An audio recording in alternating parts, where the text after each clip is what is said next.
Hello, ഇന്ന് ഞാൻ പൂച്ചാക്കൾ എവിടെ പോയിട്ട് വന്നതിന് ശേഷമാണ് കേട്ടോ മീഷോയിലെ ചേച്ചി വിളിച്ചിട്ട് പറഞ്ഞ ഒരു പ്രൊഡക്റ്റ് ഉണ്ടെന്ന്. കാരണം ഇത് കുറേ നാൾക്ക് മുന്നേ ഓർഡർ ചെയ്തിരുന്നത്, പക്ഷേ വന്നത് കഴിഞ്ഞ ദിവസമാണ്.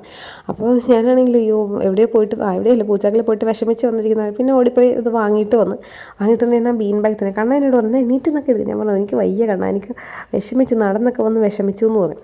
അപ്പോൾ സംഭവം വേറൊന്നുമല്ല, ഒരു ചെറിയ പാക്കേജിനകത്ത് ചെറിയ സാധനം എന്ന് പറഞ്ഞിട്ടുണ്ടെങ്കിൽ കുറച്ച് കുപ്പിവളയാണ് കേട്ടോ. അത് ഞാൻ ചിന്നുവിന് വേണ്ടി ഓർഡർ ചെയ്തതാണ്. പുള്ളിക്കാരിക്ക് ഈ കുപ്പിവളയൊക്കെ ഭയങ്കര ഇഷ്ടമാണ്, ഭയങ്കര ഫാനാണ്, കുപ്പിവള ഫാനായി. കാരണം എങ്ങനത്തെ കടയിൽ ചെന്നാലും കുപ്പിവള കാണുമ്പോൾ പെറുക്കിയെടുക്കും. അങ്ങനെ വിചാരിച്ച് ഞാൻ ഒരു ദിവസം ഇങ്ങനെ ഇൻസ്റ്റയൊക്കെ നോക്കിക്കൊണ്ടിരുന്നപ്പോഴത്തേക്കും അങ്ങനെ കണ്ടതാണ് ഈ കുപ്പിവള. അപ്പോൾ മീഷോയിൽ നോക്കിയപ്പോൾ 157 രൂപ എന്തോ ആണെന്ന് പറഞ്ഞു. ഞാൻ അപ്പോൾ തന്നെ ഓർഡർ ചെയ്തു. പക്ഷേ വന്നപ്പോൾ കുറച്ച് ലേറ്റായി കേട്ടോ. ഓണത്തിന് വരും എന്നൊക്കെ ഞാൻ പ്രതീക്ഷിച്ചു, പക്ഷേ വന്നത് ഓണം എല്ലാം കഴിഞ്ഞിട്ടാണ്.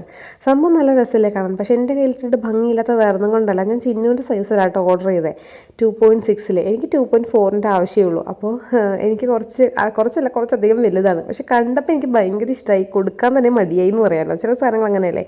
പിന്നെ ഞങ്ങളെല്ലാം അങ്ങനെ പപ്പാതി എടുക്കുന്നൊരു ടൈപ്പാണെന്ന് വെച്ചാൽ പകുതി എടുക്കുന്ന ആ ഒരു രീതിയാണ്. അപ്പം ഞാൻ ചിന്നടുത്ത് പറഞ്ഞു, ചിന്നു പകുതി തരാം കേട്ടോ, പകുതി എൻ്റെ കയ്യിൽ ഇരുന്നോട്ടെ, എൻ്റെ കറുപ്പ് സാരിക്ക് അടിപൊളിയായിരിക്കും കാണാൻ. പക്ഷേ എൻ്റെ കൈക്ക് ഇത് വലിയതായതുകൊണ്ട് ചിലപ്പോൾ ആ ഒരു ഭംഗി കിട്ടണം എന്നില്ല. പക്ഷേ പുള്ളിക്കാരുടെ കയ്യിലിട്ടിട്ട് നല്ല ഭംഗിയുണ്ടായി കാണാനായിട്ട്. കാരണം കറക്റ്റ് സൈസൊക്കെ ആകുമ്പോഴേ നല്ല രസമുണ്ട് കാണാൻ. അങ്ങനെ പിന്നെ വേറൊരു സാധനം കൂടി ഓർഡർ ചെയ്തിട്ടുണ്ടായിരുന്നു. അപ്പോൾ രണ്ടും കൂടി കൊടുക്കാമെന്നുള്ള പ്ലാനിലായിരുന്നു. ഇത് ആദ്യമേ വന്നതാട്ടോ ഈ റാക്ക്. അത് ഞാനിങ്ങനെ സെറ്റ് ചെയ്യുന്ന വീഡിയോ എടുക്കാൻ വിട്ടുപോയി. ഞാനങ്ങനെ ചിലപ്പോൾ മറന്നു പോകും.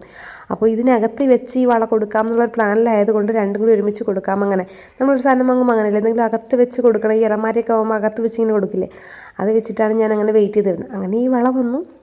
അപ്പോൾ ഇനി രണ്ടും കൂടി കൊടുത്തേക്കാമെന്ന് പറഞ്ഞിട്ട് ഞാൻ അങ്ങനെ വിളിച്ചത് കൊടുത്തിട്ടുണ്ട്. അപ്പോൾ ഈ റാക്കിൻ്റെ വില എന്തോ 10-600 സംതിങ് രൂപയായി. പുള്ളിക്കാരുടെ വളയെല്ലാം ഇട്ട് വെക്കാമല്ലോ എന്നൊക്കെ കരുതിയാണ്. സംഭവം അടിപൊളിയാണ് കേട്ടോ, എനിക്ക് നല്ല ഇഷ്ടമായി.